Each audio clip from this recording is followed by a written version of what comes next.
Oke,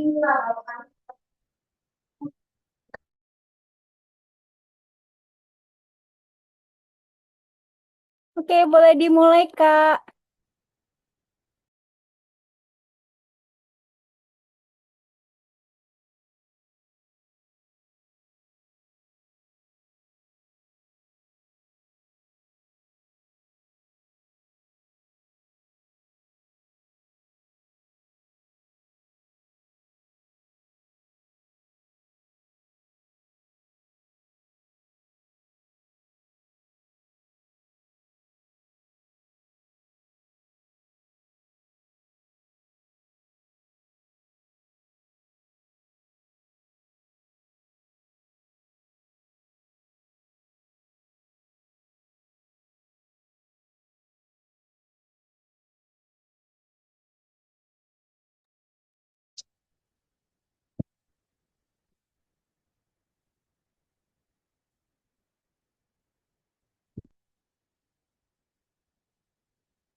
Assalamualaikum warahmatullahi wabarakatuh.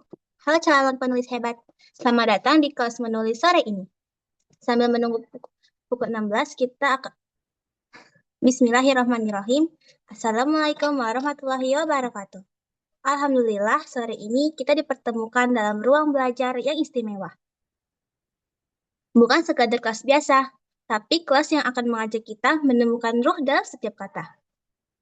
Pernahkah kamu merasa tulisanmu hanya sekadar barisan huruf tanpa makna?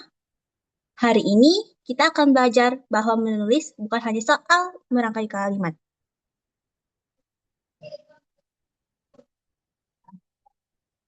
Menulis adalah tentang memberi nyawa pada setiap titik dan koma. Sebelum kita mulai, mari kita buka kegiatan ini dengan doa agar ilmu yang kita dapatkan menjadi ilmu yang hidup dan bermanfaat. Doa pembuka. Bismillahirrohmanirrohim. Ya Allah, lapangkan pikiran kami, lembutkan hati kami, dan hidupkan kata-kata yang akan kami tulis. Jadikan kami penulis yang bukan hanya pandai merangkai kalimat, tetapi mampu menyentuh jiwa. Amin ya robbal alamin. Berdoa selesai. Baik teman-teman, kita akan memulai perjalanan kita dari dalam diri terlebih dahulu. Karena tulisan yang kuat selalu lahir dari mindset yang kuat. Bersama Kak Fri, kita akan belajar bagaimana membangun mindset penulis sejati. Penulis yang tidak mudah menyerah, yang terus belajar, dan yang menulis bukan demi pujian, tapi demi makna. Kepada Kak Fri, waktu dan tempat kami persembahkan.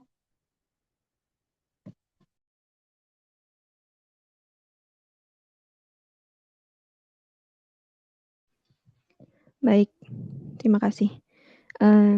Sebentar ya. Nah.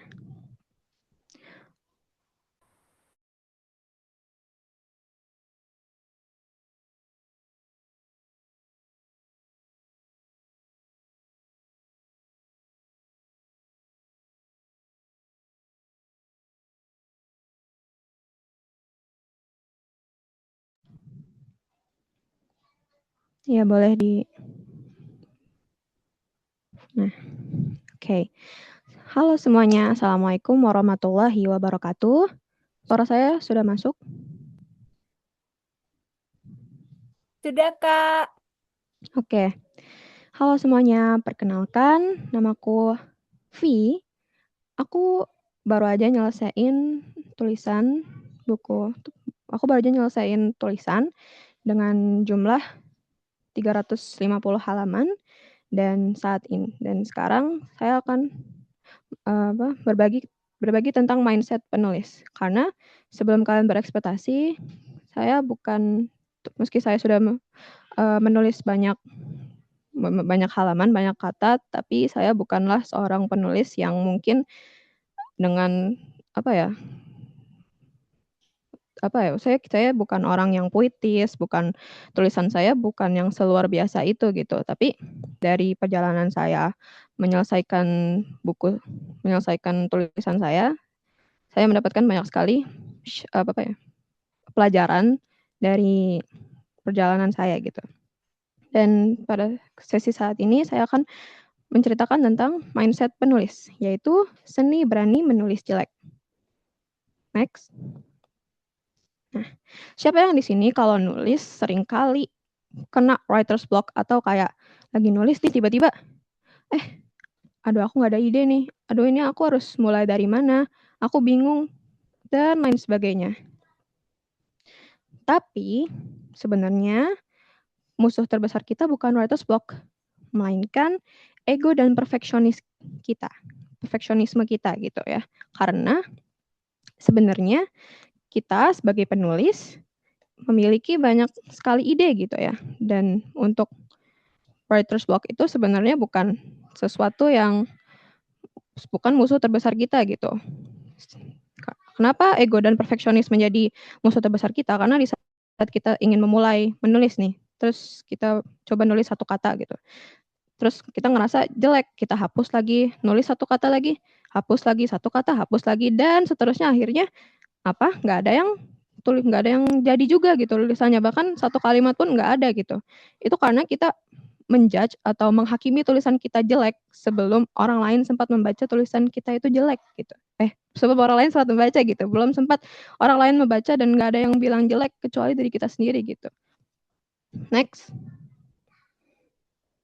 Nah, tadi adalah fase awal ya dalam berkarya, dalam menulis ketika kita mencoba menghancurkan ego kita, dan di fase pertengahan ini ketika kita sudah berhasil menghancurkan ego kita dan mulai konsisten menulis, kita akan mengalami fase pertengahan dalam berkarya, di mana kita akan berjuang sendirian, tanpa validasi, tidak ada yang tepuk tangan ketika kita sedang berproses menulis, dan tentunya bosan gitu ya. Ketika kita menulis, mau kita udah nulis 100 halaman, 200 halaman, tapi belum selesai, ya orang nggak bakal yang kayak peduli gitu loh, kayak, oh udah nulis 100 halaman, kalau belum selesai, ya udah selesaiin cepet gitu.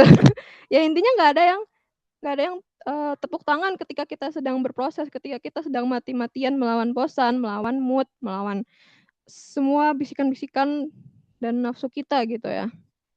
Dan disinilah ego kita mulai diuji gitu. Apakah kita akan, dan justru di fase pertengahan ini banyak sekali penulis-penulis yang gagal gitu ya, karena akhirnya mereka menyerah gitu. Karena emang fase pertengahan ini adalah ujian terbesar kita gitu ya. Next. Nah, tadi kan ketika fase pertengahan itu ada yang namanya bosan ya. Nah, ketika bosan ini kita tiba-tiba mendapatkan ide baru yang lebih bagus. Ini berdasarkan saya ngobrol dengan teman-teman penulis lain ya. Dan ini sering banget terjadi bahwa ketika kita sedang di fase pertengahan dan mulai bosan, tiba-tiba terlintaslah ide baru yang lebih bagus, lebih sempurna di otak kita. Dan akhirnya kita memilih berhenti, memilih tidak melanjutkan tulisan yang sudah mati-matian kita kerjakan demi ide baru yang baru hanya terlintas di kepala. Istilahnya kayak kita milih orang baru dan ninggalin orang lama yang udah kita jalani bersama-sama gitu ya. Dan akhirnya apa? Tulisan kita nggak ada yang selesai-selesai. Begitu ada ide baru, kita kerjain ide baru itu, kita tinggalin tulisan lama kita, terus pas kita lagi ngerjain ide baru itu, di fase pertengahan kita dapat ide lagi, dan akhirnya semuanya cuma jadi draft yang nggak selesai. Tuh, next. Nah, kalau kalian berhasil melewati fase pertengahan ini, di fase edit, kalian akan mengalami, ya saya sendiri mengalami kesurupan hantu penulis profesional ya. Jadi kesurupan penulis profesional ini sebenarnya nggak bikin tulisan saya jadi bagus, enggak.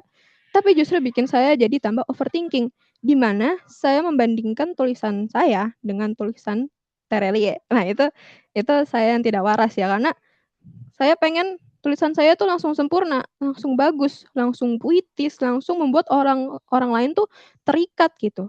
Padahal saya nggak sadar diri ketika itu saya masih jadi penulis pemula. Ini buku pertama saya, kenapa saya harus menuntut diri saya sempurna gitu. Karena pastinya penulis profesional seperti itu juga pernah mengalami fase tulisan mereka jelek, tulisan mereka belum sesempurna sekarang gitu. Karena ada yang namanya proses gitu ya. Kita nggak bisa langsung sempurna gitu. Jadi kita harus menghargai dan mengakui diri kita sebagai pemula. Kita maksimalkan dalam mengedit naskah kita, tapi tetap sadar diri dan jangan terlalu memaksakan gitu. Next. Nah, di sini saya sempat kepikiran tentang teori keran air kotor. Nah, apa yang kalian lakukan ketika kalian buka air kotor keran yang udah nggak dibuka berbulan-bulan? Pastinya kan yang keluar tuh bakal air yang kotor, coklat dan bau kan.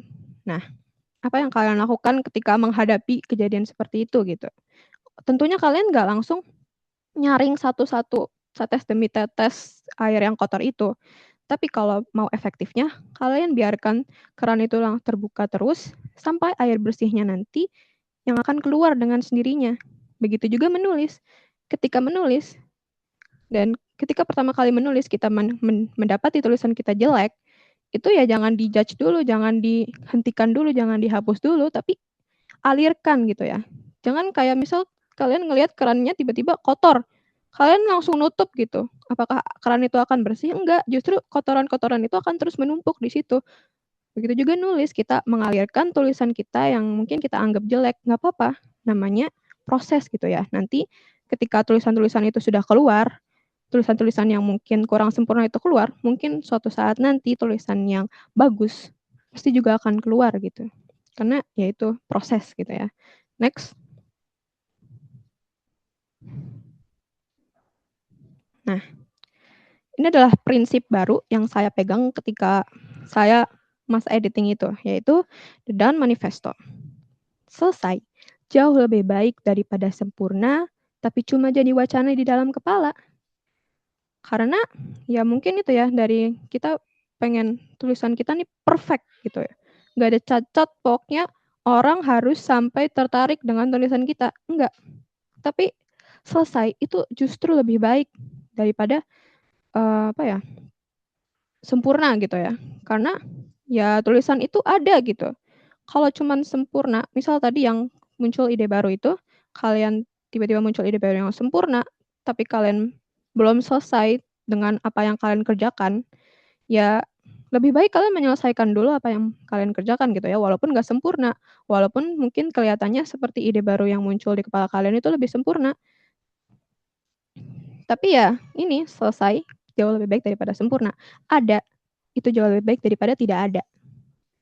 Next.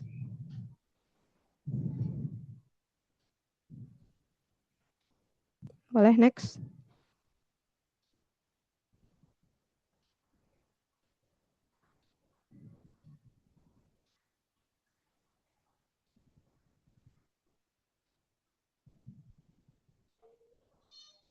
Nah, sebagai penutup dari saya, karya yang banyak kurangnya tapi selesai jutaan kali lebih berharga daripada cerita maha sempurna yang selamanya cuma ada di kepala. Selesaikan apa yang kalian mulai dan ya jangan mudah menyerah ketika jadi penulis gitu. Sekian dari saya. Wassalamualaikum warahmatullahi wabarakatuh kepada MC.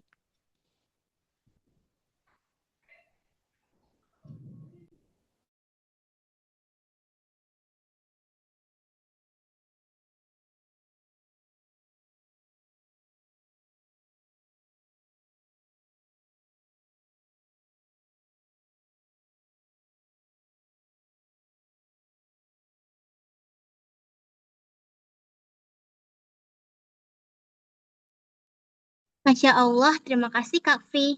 Teman-teman, ingat ya, penulis jati bukan yang paling cepat selesai, tapi yang paling jujur pada prosesnya. Sekarang, kita masuk ke sesi yang tak kalah indah. Bersama Kak Lulu, kita akan menyelami dunia proses prosa liris, sebuah teknik menulis yang memadukan keindahan puisi dengan kekuatan narasi. Kita akan belajar rahasia diksi yang menyentuh jiwa, teknik visualisasi narasi seperti karya Renjana Sang Ibu Pertiwi, mengubah fakta menjadi karya sastra yang megah, karena tulisan bukan hanya untuk dibaca, tetapi untuk dirasakan. Kepada Kak Lulu, kami persilahkan.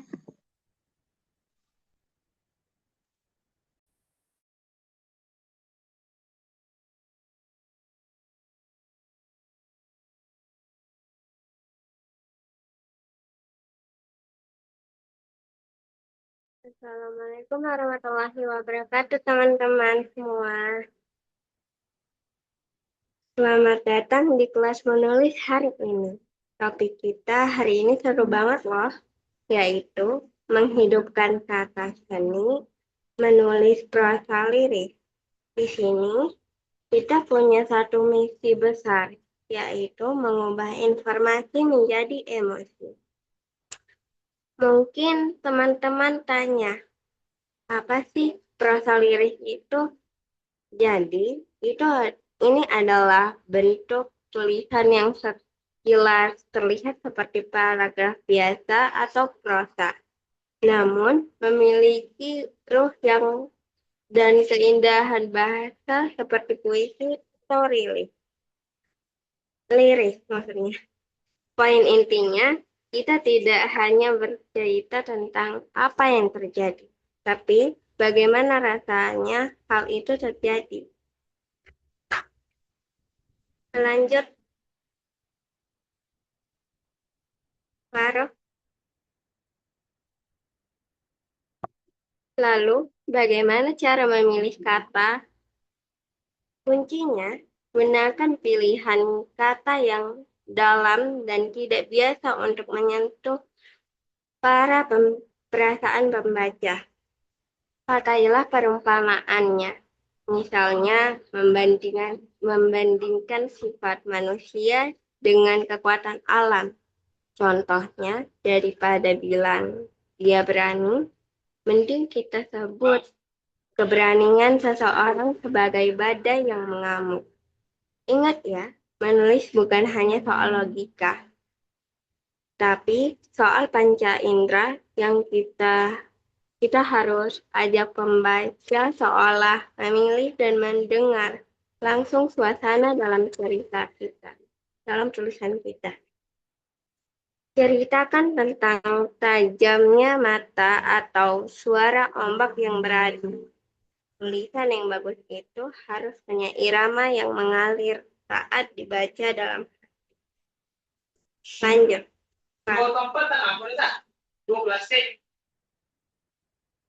Selain isi, tampilan tulisan juga yang indah juga sangat penting. Tulisan harus terlihat cantik seperti visual. Tulisan harus terlihat cantik secara visual supaya pembaca merasa nyaman. Tips dari aku, gunakan huruf pertama yang besar di awal untuk memberi kesan klasik. Jangan lupa tambahkan kalimat kutipan di tengah paragraf sebagai pemanis sekaligus jeda napas bagi pembaca. Lanjut.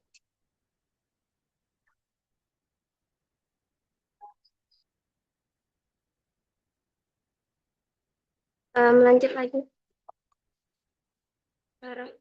Oke. Sekarang waktunya let's write. Aku tantang teman-teman, coba tulis satu paragraf tentang sosok yang kamu kagumi, tanpa menyebutkan namanya. Fokuslah menggambarkan sifat mereka menggunakan metafora seperti matahari atau baja.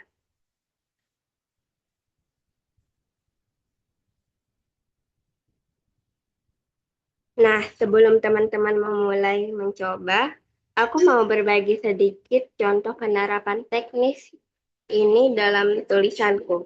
Ini adalah salah satu karya yang aku buat dengan gaya prosa lirik. Aku bantu bacain ya.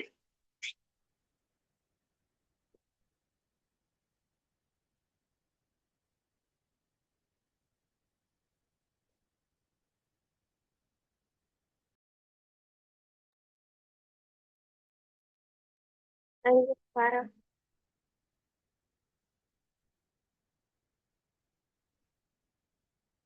Kedengaran nggak ya?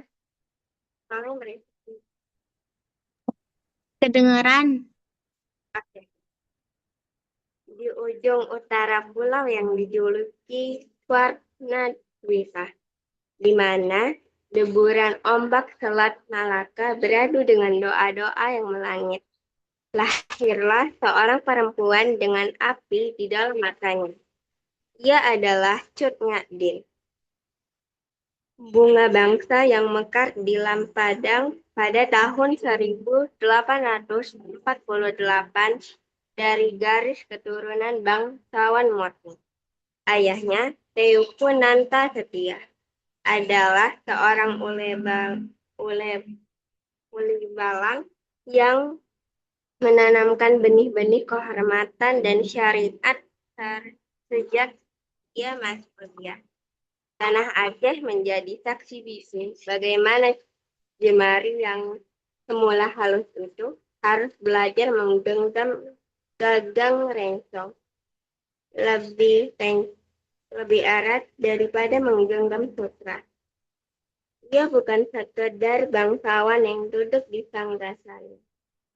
Ia adalah personifikasi dari badai yang mengamuk ketiga tanah keramatnya dinodai oleh sepatu-sepatu serdadu asing.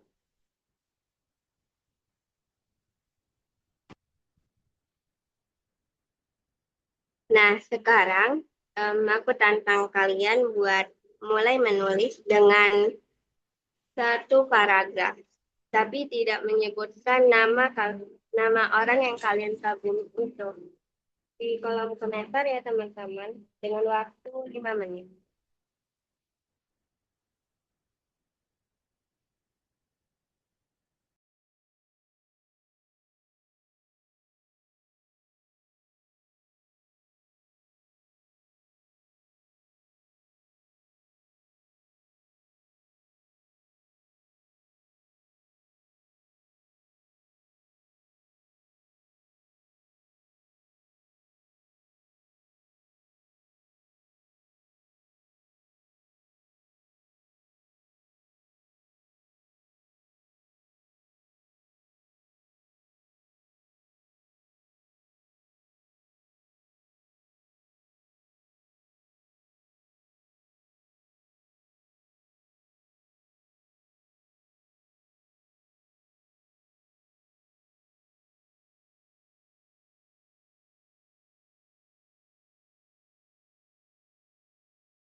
Ayo teman-teman, waktu udah tinggal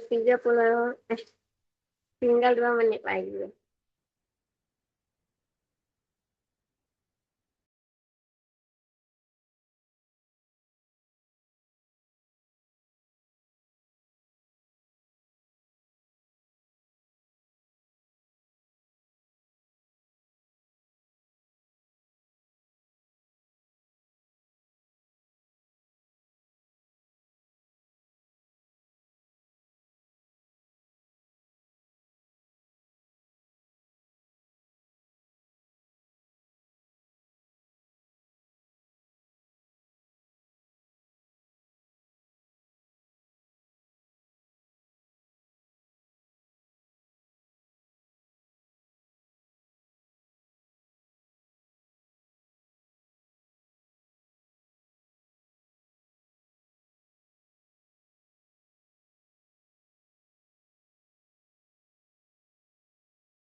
Sudah ada yang selesai?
Karena sepertinya tidak ada yang mau ya mengirim di kolom chat, kita lanjut ke WA group aja ya nanti.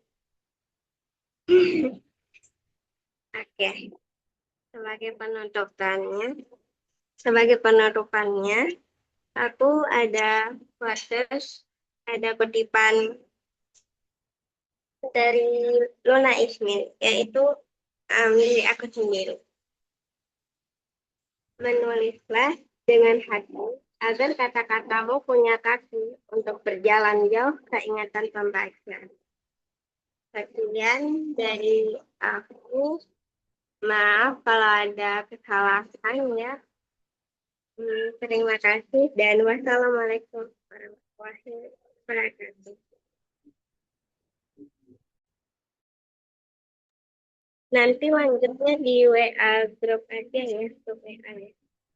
Untuk untuk paragrafnya.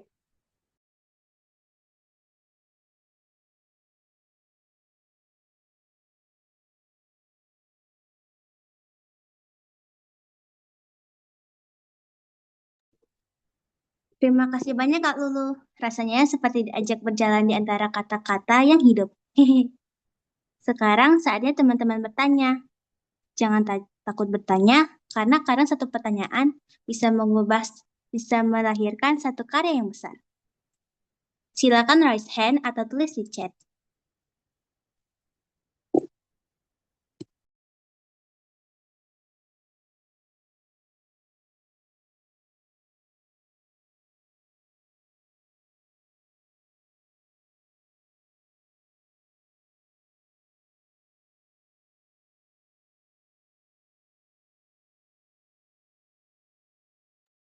Tadi ada Konita raise hand, Kak.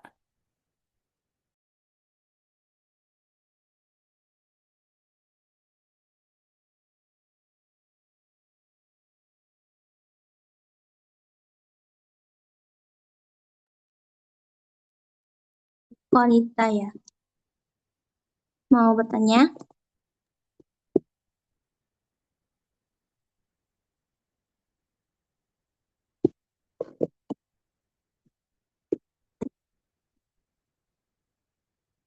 Oke, silakan bertanya ya, Konita.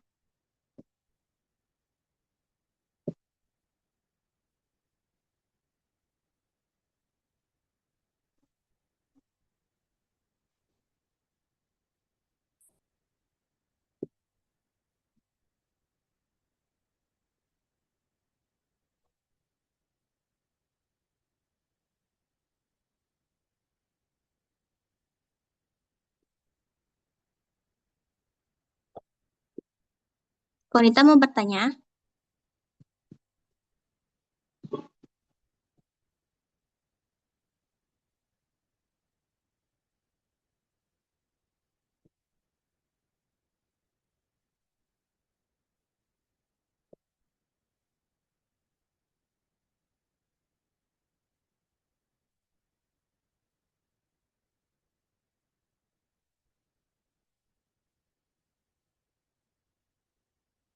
Ayo bertanya yuk.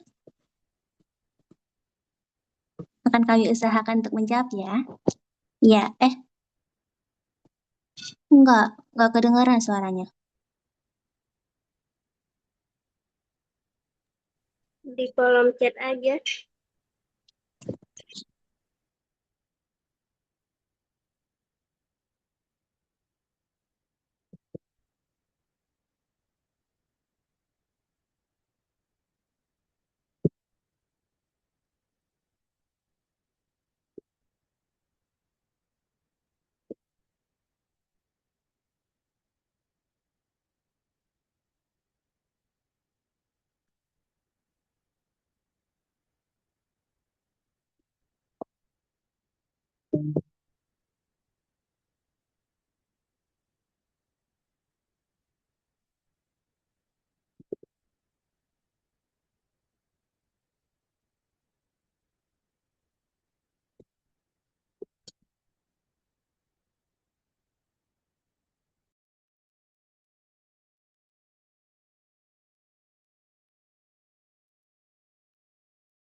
Selain Konita, ada yang mau bertanya?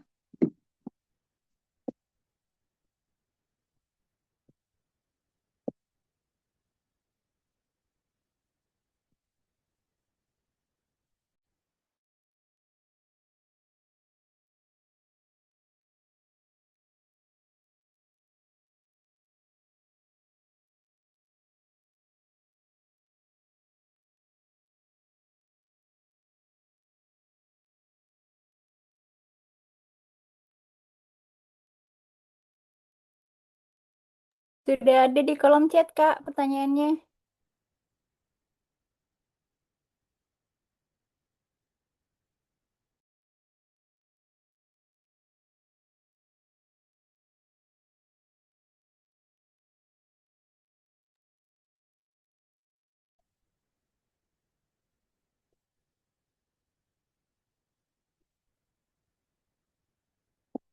Ini yang menjawab siapa ya?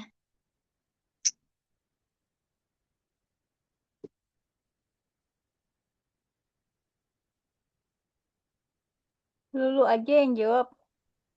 Oke. Kak Lulu, silakan dijawab ya.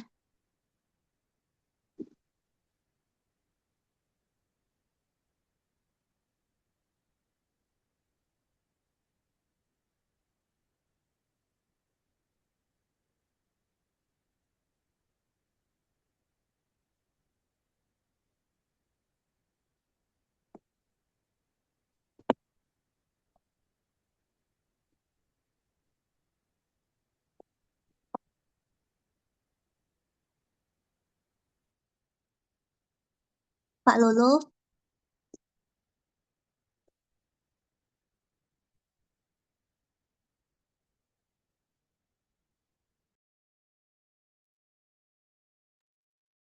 Iya, maaf tadi Mas. Pertanyaannya apa ya? di kolom chat, Kak.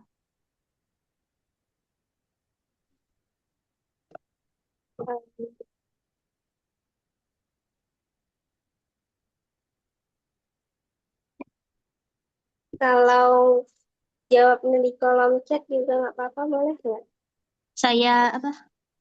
Saya bacakan dulu ya pertanyaannya. Saya Kalau bertanya, apakah jika kita sedang menulis panjang dan berusaha sekuat tenaga agar karya kita tidak itu bisa menjadi sebuah karya sempurna, dan bagaimana jika tiba-tiba ide itu hilang? Karena saya sudah menulis di buku tulis dan kebanyakan baru setengah menulis tiba-tiba ide hilang. Silakan dijawab, Kak Lulu.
Kak Sakila, Zidan resen, Kak.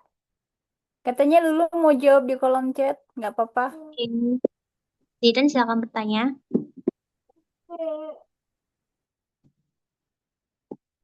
Ya, saya mau tanya, Kak. Bagaimana cara membuat pembuka tulisan yang langsung menarik perhatian orang? Saya kirim di kolom chat ya, Kak. Siapa tahu lupa lagi, sebentar.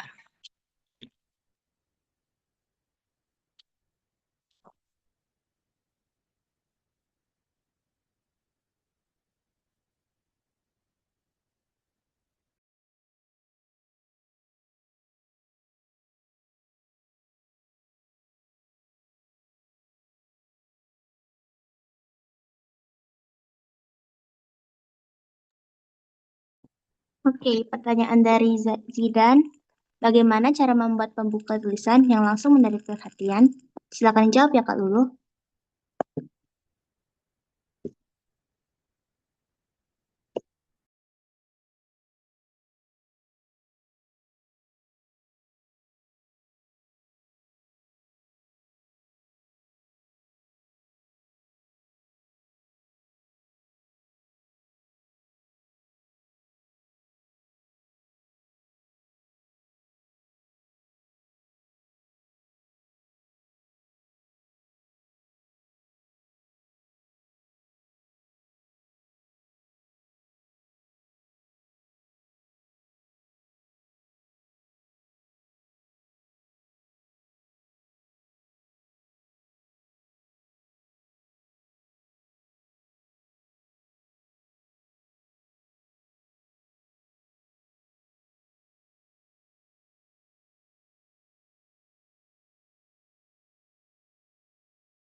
Oke, kita lanjut dulu ya ke penggalangan dana.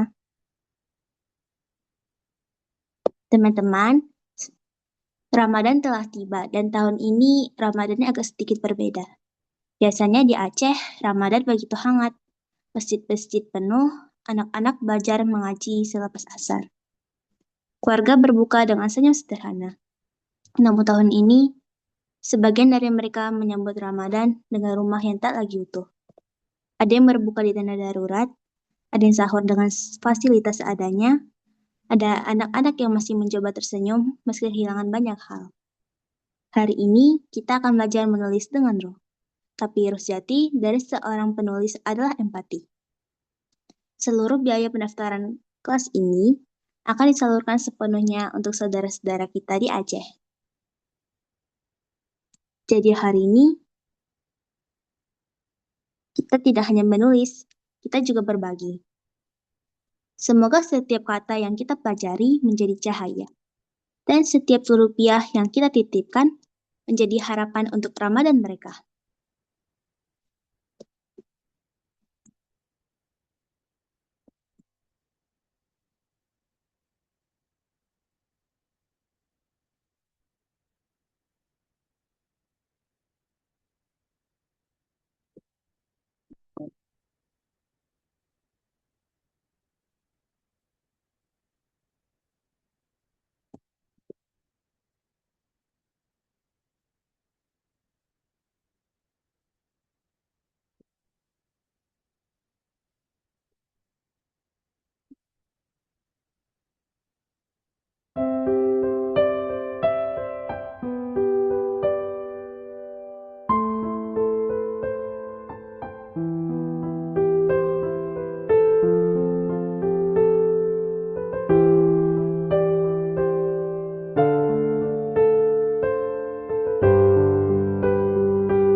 Tak terasa, perjalanan kita sore ini hampir selesai. Sebelum benar-benar kita akhiri, mari kita tutup dengan doa. Doa penutup majelis. Subhanakallahumma wa bihamdika asyhadu alla ilaha illa anta astaghfiruka wa atubu ilaik. Ya Allah, hidupkanlah setiap kata yang kami tulis dengan kebaikan. Jadikan kami penulis yang membawa cahaya, bukan luka. Kuatkan saudara-saudara kami di Aceh dalam menyebut Ramadan. Terimalah amal kecil kami sebagai amal yang Engkau ridhoi. Amin ya rabbal alamin. Sebelum kita benar-benar berpisah sore ini, ada kabar seru dari SMP Mas. Perjalanan belajar kita belum selesai. Karena setelah kelas menulis hari ini, masih ada 2 kelas menarik lainnya yang sudah menanti. Kelas menggambar bersama Kak Askila dan Kak Sakila, yaitu saya sendiri, tanggal 1 Maret 2026. Dan bagi yang memasak bersama Chef Nad, dan bagi yang suka bereksperimen di dapur, ada kelas memasak bersama Chef Nada. Jadi bukan hanya kata yang bisa kita hidupkan, tapi juga warna dan rasa. Di SMP Mas, kita belajar bukan hanya dengan kepala, tapi dengan hati dan karya. Catat tanggalnya ya, jangan sampai ketinggalan. Karena setiap kelas adalah ruang bertumbuh. Terima kasih kepada Kak Fi dan Kak Lulu atas ilmu yang luar biasa. Terima kasih juga kepada seluruh peserta yang sudah hadir dengan hati terbuka. Sekarang kita akan foto bersama. Silakan nyalakan kamera, siapkan senyum terbaik, calon menulis hebat. On cam semua ya.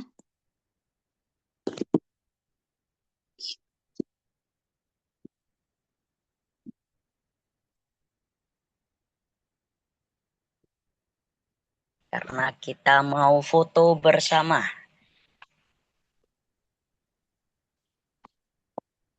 Yang bisa on cam silakan on cam ya.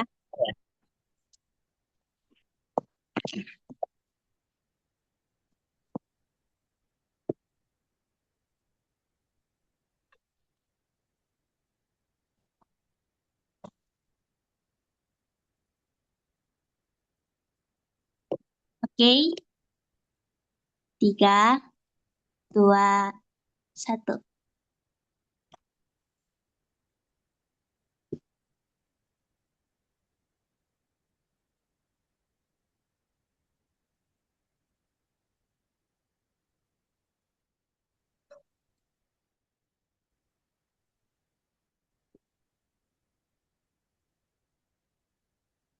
Sudah?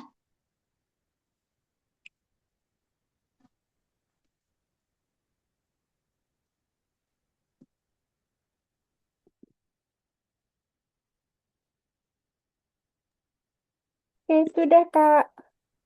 Oke. Sampai jumpa di kelas menulis berikutnya. Teruslah menulis, karena mungkin suatu hari kata-katamu akan menjadi pelukan bagi dunia. Assalamualaikum warahmatullahi wabarakatuh. Bye-bye.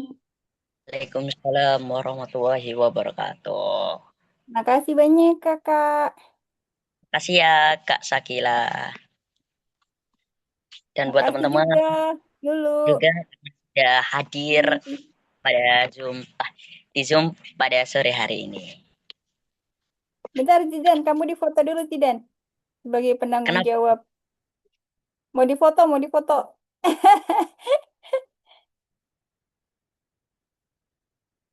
Kita foto dulu penanggung jawab acara.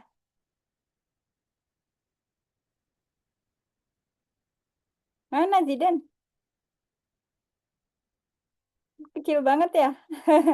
Oke, udah. Makasih.